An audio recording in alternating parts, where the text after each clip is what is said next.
देखिए, उन्होंने जो बयान दिया है वो जमीयत उलेमा हिंद का एक बहुत बड़ा रोल है इस देश में और देश की आजादी में भी।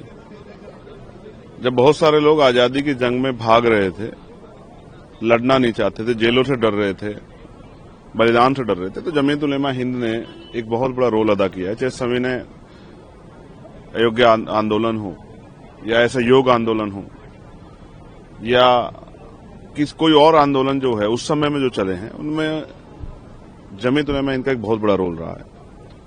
भारत की आजादी में उनके उस पूरे परिवार का एक बहुत बड़ा रोल है। उनके यहां से बलिदान भी हुए, जेलें भी उन लोगों ने काटी हैं। और इतने बड़े जिम्मेदार मूवमेंट के लोग कोई गलत बयान नहीं दे सकते हैं। उन्होंने जो बयान दिया है वो जिहाद जिस वर्ड को कहा गया वो अरबी भाषा का वर्ड है और उसका हिंदी अर्थ है जद्दोजिहाद, यानी कि जुल्म के खिलाफ लड़ाई। मैं हूं देश का कोई भी व्यक्ति, जब उन पे जुल्म होता है तो वही कहता है हम जुल्म के खिलाफ लड़ेंगे।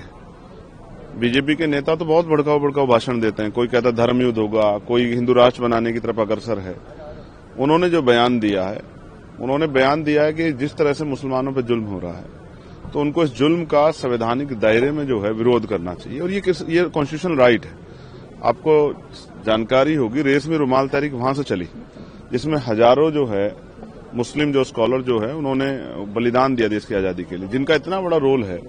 सिर्फ जो है अपने राजनीतिक एजेंडे के जरिए उन पर इस तरह का कटाक्ष करना या उनके बयान पे जो है जिस तरह की डिबेट हो रही है, और ऐसे लोग डिबेट कर रहे हैं जिनको इस्लामिक नॉलेज नहीं है, जो इस्लामिक स्कॉलर नहीं है। जैसे जिसने संस्कृत नहीं पढ़ी वो संस्कृत के बारे में क्या व्याख्यान कर सकता है।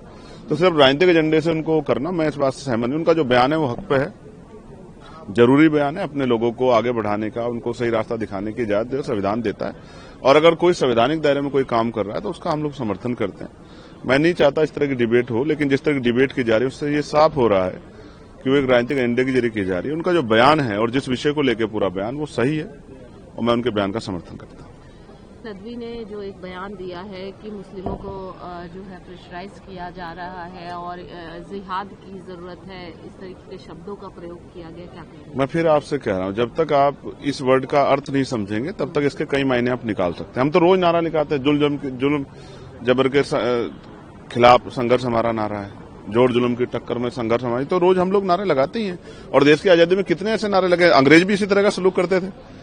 जब हम अंग्रेजों के खिलाफ हमारे पूर्वज देश की आजादी का नारा लगा तब भी इसी तरह का सलूक होता। आज भी, आज तो कॉन्स्टिट्यूशन राइट देता है ना।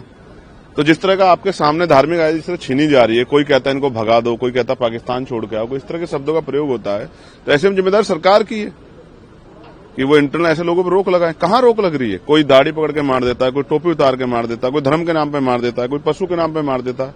वो भी तो इंसान है ना। हम अपने देश के नागरिक पढ़ते ऐसा माहौल क्यों बना रहे हैं? इसकी जिम्मेदारी कौन लेगा? लॉ एंड ऑर्डर मेंटेन करने की जिम्मेदारी किसकी है? सेंटर में होम मिनिस्टर की है, स्टेटों में जो है मुख्यमंत्री की है, डीजीपी की है। कोई पूछना क्यों नहीं चाहता?